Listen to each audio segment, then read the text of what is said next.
Welcome back. We have seen a number of congressional incumbents lose to a growing wave of candidates who identify themselves as Democratic Socialists.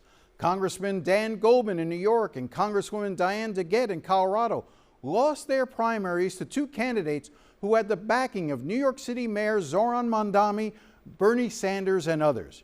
Here in South Florida, two-term Democratic Congressman Jared Moskowitz is facing his own challenge from the left by Oliver Larkin, a union organizer who's attacking Moskowitz for being too moderate. I spoke to Larkin this week.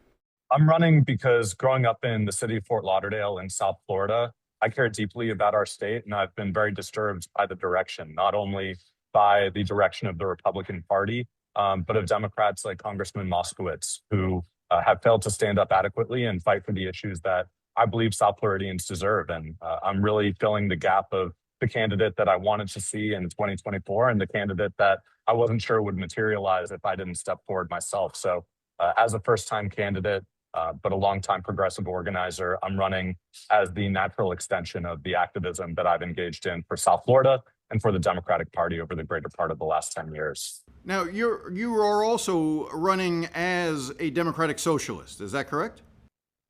That's correct, yes, endorsed by the National Democratic Socialists of America. So for folks who may not fully understand what democratic socialism is or what that moniker means here in South Florida, tell us a little bit about that. It's about bringing democracy from beyond the ballot box into the workplace, into the standards of living that we all need to survive. So the democratic socialism is about Medicare for all. It's a universal health care program where you don't need to worry about paying a premium, a deductible, a co-payment to be able to go see a doctor. It's about having universal programs like childcare and paid family and medical leave, like many other peer nations of the United States enjoy, but yet we lag far behind many of our peer nations in the industrialized world and providing this even standard of benefits for people. I think it is about having democratic control over the systems of the economy that govern our lives, from housing to labor protections to education.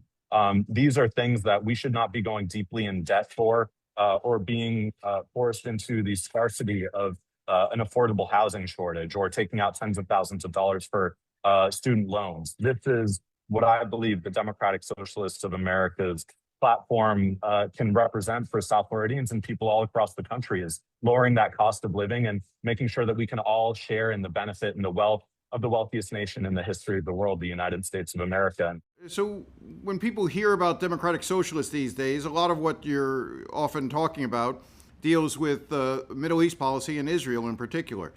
You rattled off a long list of things in which you criticize Jared Moskowitz for. I know from reading and listening to some of the other things you said, you're also very critical of his approach when it comes to Israel and his acceptance of money from AIPAC. Explain to me why that is. Yeah, well, AIPAC, and I watched Congressman Moskowitz on your program vow that he would continue to receive AIPAC donations. In addition to supporting a disastrous United States foreign policy with Israel's war, the genocide it's committing in Gaza, AIPAC also supported 109 insurrectionist Republicans in the 2022 midterm election. So if we care about American democracy, we need to stand up to the corrupting influence of AIPAC and the billionaires that fund this organization that increasingly support far-right efforts. And of course, I agree with the broad assessment of virtually every organization in the international community that has looked at Israel's conduct in Gaza and rightfully assessed it as a genocide. So Congressman Moskowitz's position of unconditional military aid to Israel, not even conditioning it based on United States or international law, is vastly out of step with the people of South Florida and the people of the United States. We're spending over $1 billion a day with this illegal war with Iran. We should break this influence that AIPAC has over our politics and really restore our taxpayer dollars where they belong, here at home, and not contributing to war crimes overseas. Let me just jump in and ask, so would you cut off U.S. aid to Israel? Yeah, that would be my position because, again, according to the letter of the law, the Leahy laws, we cannot provide military aid to a country that is committing gross human rights violations. So I believe that this is in accordance with international law and the United States own law. So I just want to work on that a little bit because, as you know, a large percentage, I think it's the second highest percentage of Jewish Americans are in this district. When you talk about cutting off aid to Israel, talk to me about the role that you see Israel playing today. In other words, do you accept the notion that Israel as a country is surrounded by people who want to destroy it? Let's start there. I think that what people, including the countries surrounding Israel, have advocated for is a state with equal rights for all of its citizens. And there's currently a two-tiered system of citizenship in Israel where if you are an Israeli citizen, you have the right to participate fully in the political process. If you're a Palestinian, some of those rights are denied to you. Palestinians in the West Bank, which has been illegally occupied since 1967, Palestinians are subject to Israeli military law. We, of course, had the case of Mohammed Ibrahim, the youth, the Florida resident, United States citizen who was detained in IDF prison in the West Bank for 10 months. But if you're an Israeli settler in the West Bank, you're governed by Israeli civil law.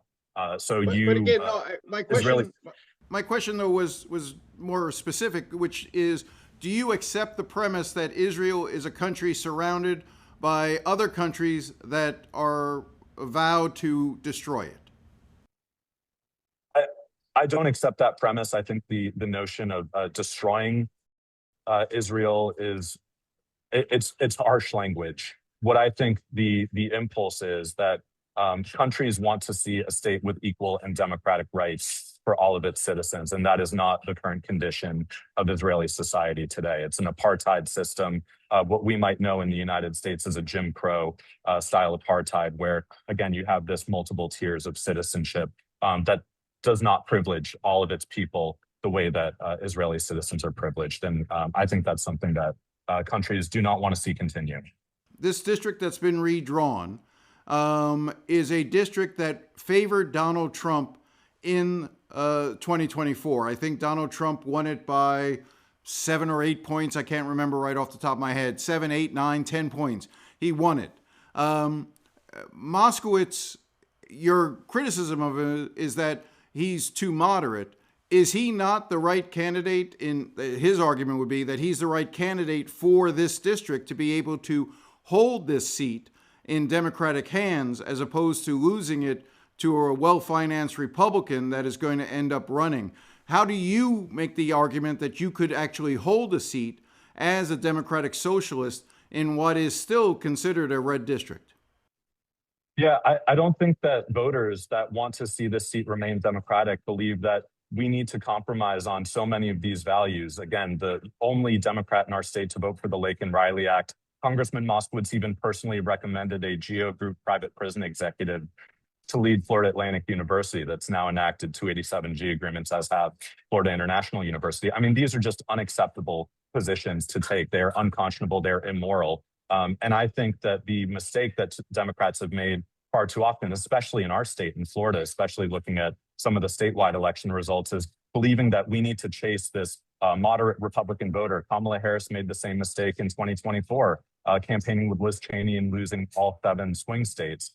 And I think with the plurality of non-party affiliated voters here, it's not that they're looking for you to go right down the middle and split the difference between Democrats and Republicans on every single issue. I think they've lost faith in the political process. Look at young people that are overwhelmingly registering as non-party affiliated voters rather than as members of either political party. I think there's a tremendous loss of faith in our institutions of government, and people who play both sides of the fence, like Congressman Moskowitz, failed to generate any kind of excitement or enthusiasm. And I think we're just in a race to the bottom with the continuation of Congressman Moskowitz's leadership. And my original assertion before redistricting was that this is an underperforming district where we should actually be able to perform a lot better. And the Democratic Party has been so powerless with its current leadership that they failed to be able to stand up to Ron DeSantis and Tallahassee Republicans at the state level. So we need new leadership that's going to assert a real positive, proactive vision for the Democratic Party and be able to increase our margins and win in communities like South Florida. And I think that Congressman Moskowitz has frankly underperformed what this district is capable of.